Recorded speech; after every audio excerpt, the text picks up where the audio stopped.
बिस्मिल्लाहिर्रहमानिर्रहीम। कर्नल हंसकर कहने लगा, जनरल, जिस तरह हम हिंदुस्तान पर कब्ज़ा करके यहाँ के लोगों को अपना गुलाम बनाने और उनकी दौलत लूट कर इंग्लिस्तान पहुँचाना चाहते हैं, इसी तरह फ्रांसीसी भी यही करना चाहते हैं। जनरल ने झुंझला कर कहा, मगर इन कम वक्तों को हमारे साथ मिलकर काम करना चाहिए था। आखिर दो डाकू एक दूसरे के साथ क्यों नहीं मिल सकते, जबकि दोनों को एक ही घर में डाका डालना है। कर्नल हुपर्ड कहका लगाकर हंस पड़ा और बोला, जनरल, तुमने बिल्कुल ठीक कहा, मगर ऐसी बात किसी और से मत करना। अगर मलका बरतानिया तक ये बात पहुंच गई तो तुम्हारी खैर नहीं। जनरल ब्रूक सर को झटकर बोला, किसी दूसरे से तो मैं बात नहीं करूंगा, मैं इतना अहमक नहीं हूँ, मगर एक बात ज़रूर है, इस वक्त मुझे ज़्यादा से ज़्यादा फ़ौज की ज़रूरत है। अगर फ्रांसीसी पांडिचेरी में ना होते तो हमें भी यहाँ फ़ौज की पूरी रेजिमेंट लेकर बैठने की ज़रूरत नहीं थी।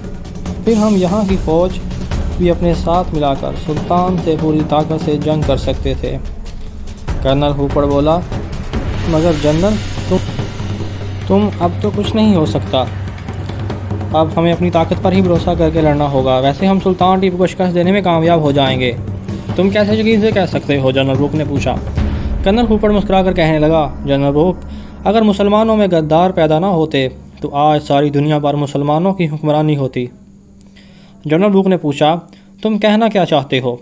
कर्नल हुपर्ड ने कहा, सुल्तान टीपू की बहादुरी, उसका जज्बा, उसकी इस्लाम से मोहब्बत और जोश और उसकी फ़ौज की वफादारी और दिलेरी को देखते हुए हम कह सकते हैं कि हम सुल्तान टीपू को कभी शिकस्त नहीं दे सकेंगे।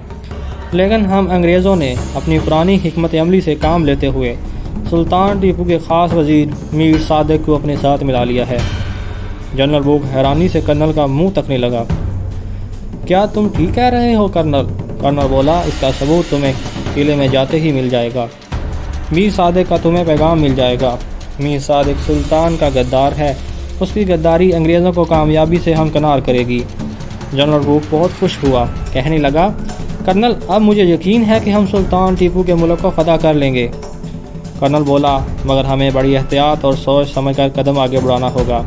मीर सादिक को अपने साथ मिलाने और सुल्तान से गद्दारी करने के एवज़ हमने उसको 1 करोड़ रुपए की रिश्वत दी है और इससे वादा किया है कि श्रृंगापट्टनम पर कब्जे के बाद अंग्रेज़ उसे श्रृंगापट्टनम का गवर्नर बना देंगे। जबकि हम ऐसा नहीं करेंगे, क्योंकि जो शख्स अपने बेहतरीन आका के ख़िलाफ़ गद्दारी कर सकता है उस पर हम भी एतबार नहीं कर सकते। जनरल ब्रूक के लिए ये एक खुशखबरी थी कि सुल्तान टीपू का एक वज़ीर ख़ास मीर सादिक सुल्तान से गद्दारी करके अंग्रेज़ों के साथ मिल गया है। वो इसकी मदद से सुल्तान के कई जंगी राज हासिल करके उसे शिकस्त दे सकते थे। जनरल ब्रूक एक रात वहाँ रहने के बाद वापस अपने किले में आ गया।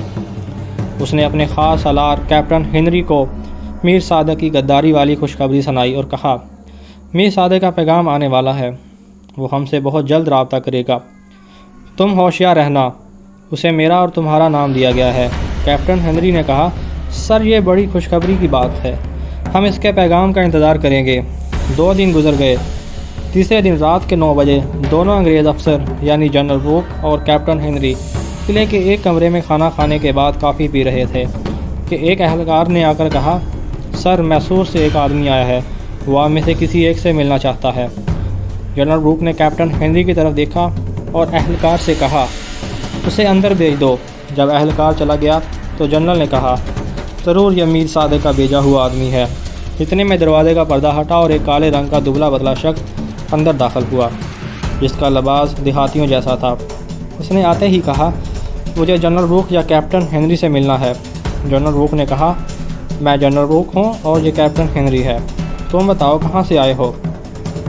देहाती ने जेब से एक अंगूठी निकाल कर जनरल के हवाले की। इस अंगूठी पर मीर सादिक के नाम की मोहर लगी थी। देहाती ने कहा, मुझे मीर सादिक वज़ीर ख़ास सुल्तान ने आपके पास भेजा है। यह गद्दार मीर सादिक का आदमी था। अगली किस्म मुलाहिज़ा फरमाएँ हर रात 8 बजे नेक्स्ट फैशन यूट्यूब चैनल पर।